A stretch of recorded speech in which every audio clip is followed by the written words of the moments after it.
തീർച്ചയായും ഇന്ത്യയിലെ ഒരു യുവജന പ്രസ്ഥാനം ഏറ്റെടുക്കുന്ന ഒരു വലിയ സ്റ്റാർട്ടപ്പ് ഫെസ്റ്റിവലാണ് മവാസോ. അത് നമ്മളതിൻ്റെ നടപടിക്രമങ്ങൾ ആരംഭിക്കുമ്പോൾ തന്നെ പ്രശംസകൾ പല കോണുകളിൽ നിന്നും എത്തിയതാണ്. ഇന്നിപ്പോൾ മവാസോയുടെ തുടക്കത്തിൽ ഇപ്പോൾ ഇവിടെ വന്ന ആളുകളെല്ലാം വളരെ അത്ഭുതത്തോടു കൂടിയാണ്. കാരണം അനുഭവത്തെ, കാരണം DYFI ഏറ്റെടുത്തൊരു വലിയ ഇനീഷ്യേറ്റീവിനെ കുറിച്ചാണ് അവരെല്ലാം സംസാരിച്ചു കൊണ്ടിരിക്കുന്നത്. പലരും വലിയ രീതിയിൽ അപ്രിഷ്യേറ്റ് ചെയ്യുകയാണ് DYFIയുടെ ഈ ക്യാമ്പയിനെ. കാരണം വലിയ നിലയിൽ യുവതയുടെ അതായത് പുതിയ കാലത്തിനനുസരിച്ചുള്ള മാറ്റം, നമ്മളിപ്പോൾ ആൽഫ കിഡ്സിനൊക്കെ കുറിച്ച് ചർച്ച ചെയ്തുകൊണ്ടിരിക്കുന്ന ഒരു പുതിയ ലോകമാണ് ആർട്ടിഫിഷ്യൽ ഇൻ്റലിജൻസും റോബോട്ടിക്സും ഒക്കെ. ആ ഒരു കാലത്ത് യുവജനതയ്ക്ക് ഒരു അവരുടെ പുതിയ തലത്തെ തുറന്ന് കാണിച്ചു കൊടുക്കുക എന്നുള്ള ഉത്തരവാദിത്വം കൂടി DYFI സംബന്ധിച്ചിടത്തോളം ഉണ്ട്.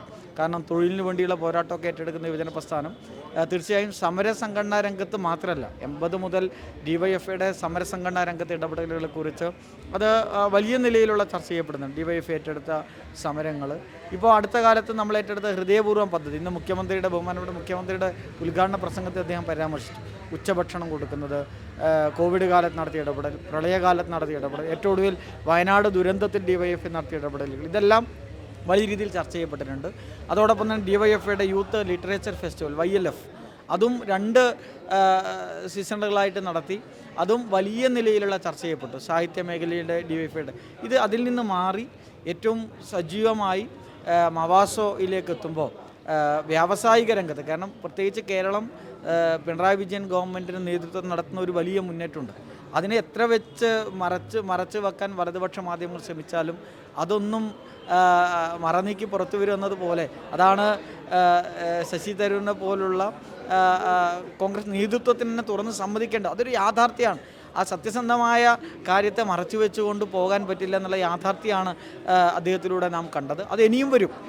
മറനീക്കി യാഥാർത്ഥ്യങ്ങൾ പുറത്തു വരുന്നത് പോലെ അത് പുറത്തു വരിക തന്നെ ചെയ്യും. ഈസ് ഓഫ് ഡൂയിങ് ബിസിനസ്സിൽ ഉൾപ്പെടെ കേരളത്തിൻ്റെ മുന്നേറ്റം അത് ഏതായാലും DYFI യുവതയിൽ ഈ സ്റ്റാർട്ടപ്പിൻ്റെ സംരംഭകത്വത്തിൻ്റെ വ്യാവസായിക മേഖലയിൽ കേരളത്തിന് ചെയ്യാൻ പറ്റുന്ന സാധ്യതകളെയെല്ലാം ഇതിൽ തുറന്ന സംവാദങ്ങൾ നടത്തുകയാണ്, പുതിയ ചർച്ചകൾ നടത്തുകയാണ്, പുതിയ ആശയങ്ങൾ വരികയാണ്, പുതിയ ഐഡിയാസ് രൂപപ്പെടുത്തിക്കൊണ്ട് പുതിയ സംരംഭത്തിന് വേണ്ടി പ്രചോദനം നൽകുകയാണ്. അപ്പോൾ അങ്ങനെയെല്ലാം മവാസോ വളരെ വ്യത്യസ്തമായി നിൽക്കുകയാണ്, വ്യത്യസ്തമായ ആശയങ്ങൾ മുന്നോട്ട് വെക്കുകയാണ്.